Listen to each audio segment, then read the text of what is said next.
I write, I illustrate, I make stories, I make comic books. And I have a lot of fun doing all of that. Now, when I was 3 years old, one afternoon, my mom was reading the newspaper and she saw an advertisement announcing a Smile and Win contest. It was sponsored by some toothpaste company where participants were supposed to walk up on stage, maybe say something, smile, and dazzle the judges with their dental beauty. My mom figured we weren't doing anything specific that evening, and I would stand a good bet. So she brushed my teeth and dressed me up and powdered me and said that, okay, we are going to this place. And I said, okay. I probably didn't say okay. I was 3 years old. I didn't have a choice. So we went there, and she, just before pushing me up on stage, she said, okay, you know what you do? You put your hands on your hips when you go there, and you say, I am Superman, ha ha ha, and just show them your teeth and smile and stuff. So I went up on stage, and I think I found that a pretty ridiculous thing to do. So apparently I made a funny face and just walked back out. But the judges had me come back on stage. And this time, Mom sort of hissed. She said, come on, do the Superman thing. So I come back on stage, and I put my hands on my hips, and I say, I am Superman, ha ha ha. And I'm sure the judges also went ha ha ha, because Superman was about only this tall and weighed, probably 20 kilos or something. But they found it amusing enough to give me the first prize. And that first prize was a packet of sketch pens and a set of rubber stamps in the shapes of different animals. And I was fascinated by that. And that's where my love for colors and shapes and patterns and stories really took root.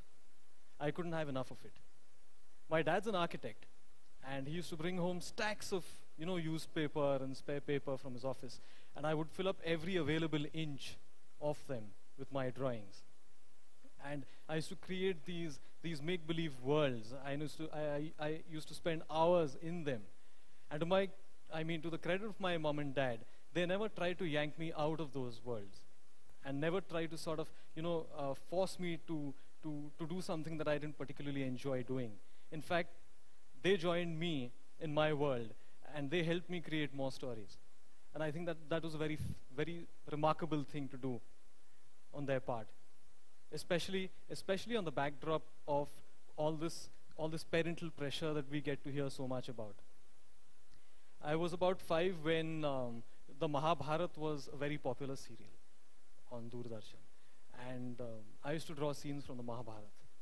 I think you'll be able to make out that I had reached a very high level of abstraction at age 5, because none of my characters had any fingers. So my mom and dad have been my pillars of support, and not just as a child, but even when I sort of grew up and I had to make a choice of career. Never once did they sort of force me or coerce me into going into a career that is supposedly labeled safe. They allowed me to follow my heart, and that was really fantastic.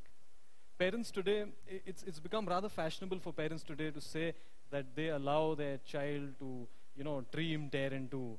But I wonder if that really happens, or if this is the case. Now, the thing is that it's all very well to say that, okay, let's dream, dare, and do. It's like a catchphrase, and it sounds very exciting. But as part of preparing for this talk, I try to identify for myself why it's important, and I put together a set of three images to try and explain to myself why it's important to dream, dare, and do.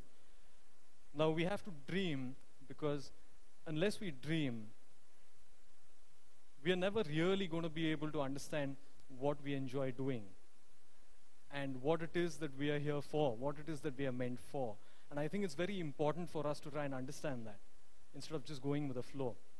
So I think to allow a child to imagine what he wants to become from a very young age is certainly important, and to develop that instinct in him to dream.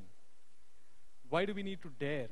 Well, that's fairly obvious, because unless we take the plunge, so to speak, into the unknown, we are never going to be able to understand if we are worth what we have dreamt. And why do we do? Because unless you put your thoughts into action, you'll never be able to manifest your dream into your reality, into tangible reality. So this for me is the explanation of why we need to do these things. Now, the thing is that, you know, encapsulated as a concept in these three simple images, it seems fairly easy, right? I mean, fantastic, dream dare do, I'm going to do that tonight. But it's not always that easy, is it? There are certain things that come in the way. And these things, for me, are the monsters that come in the way of the perfect fairy tale. And what are these monsters? The first monster is societal brainwashing. I'll tell you a funny story. When you're in your late 20s, all kinds of, you know, family get-togethers or social events or weddings turn into a space where you get scrutinized, not for what you are or what you're doing, but you get scrutinized from the point of view of a potential bridegroom. It's very disconcerting. Now, I was at this wedding once, and I was introduced to this 50-something person who apparently had a girl roughly my age. And somebody told him that, you know, my graphic novel was just published, and he was all ears. And he sort of came to talk to me about it.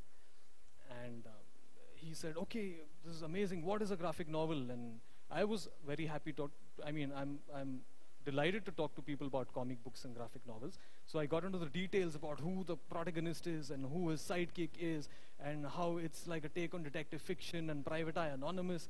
And I was thrilled talking to somebody about comic books at a wedding. And this person, you know, every 2 minutes he used to be like, wow, that's fantastic, but what do you also do? And I didn't understand at that point of time where he was coming from. So I said, I'm working on a second graphic novel, because I thought he was really interested.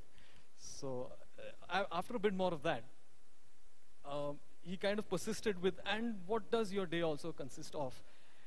And I said, you know, oh yeah, of course, I also work with an animation company, and you know, I develop content for them.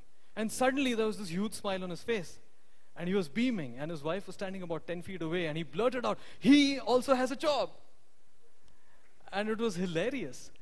And it was like an epiphany. You suddenly realize how society has these little tags, and they categorize certain things as safe and certain things as unsafe.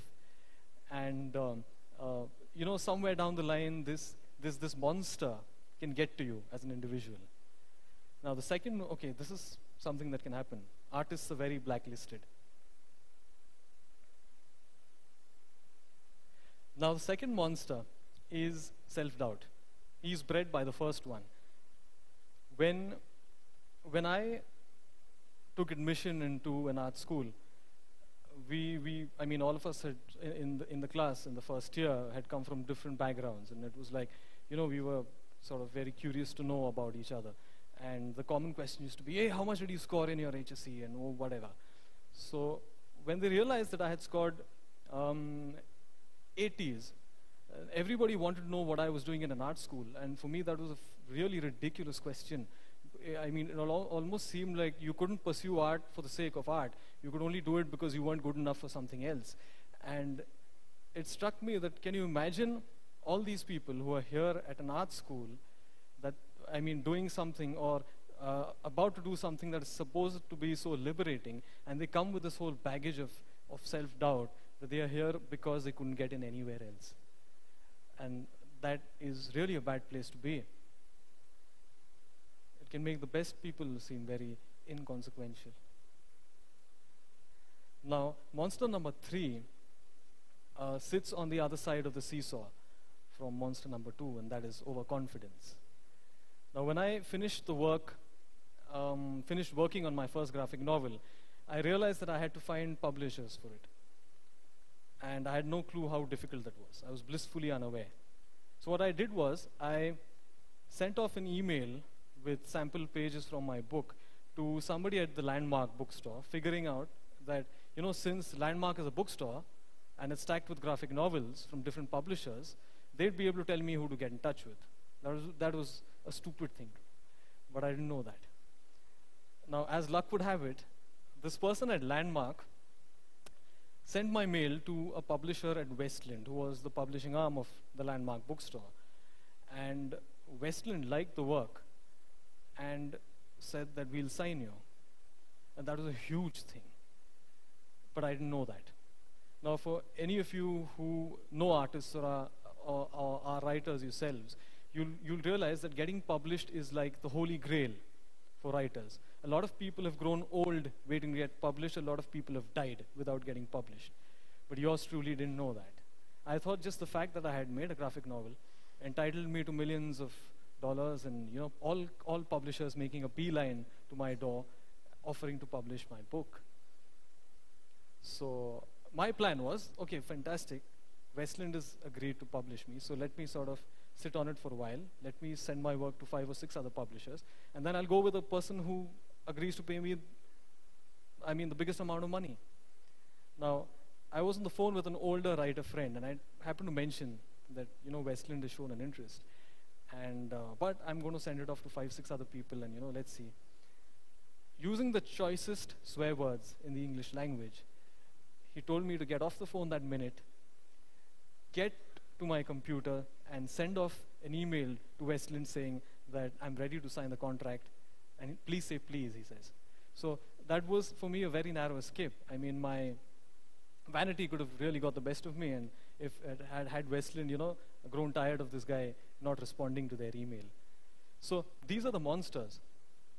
Now, what can you do as an individual following your heart to stop these monsters from triumphing over you? Oh yeah, this is the graphic to go with that. All artists have this whimsical and supremely overconfident trait.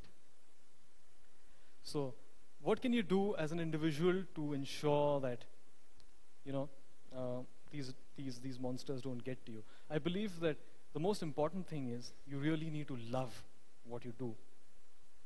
That is the Excalibur. That's the Ramban to really, kill off these monsters. Because unless you enjoy what you do, you're never going to be able to follow it through. The second thing, I personally believe that you need to have like a higher ideal, something higher than the self. And for me, it's a belief that stories and art and comics and culture are things that make a huge difference, if not on a macro level, on a micro level. They sort of give relief to people. They give inspiration to people. They make the difficult times seem a little less difficult, and the happy times seem a little happier. And for me, that is what strives me to create more stories. And I leave you with this graphic that I keep that I place in front of my drawing board before I start work. And I hope that everybody has the opportunity to follow one's dream. It's really worth it. Thank you so much.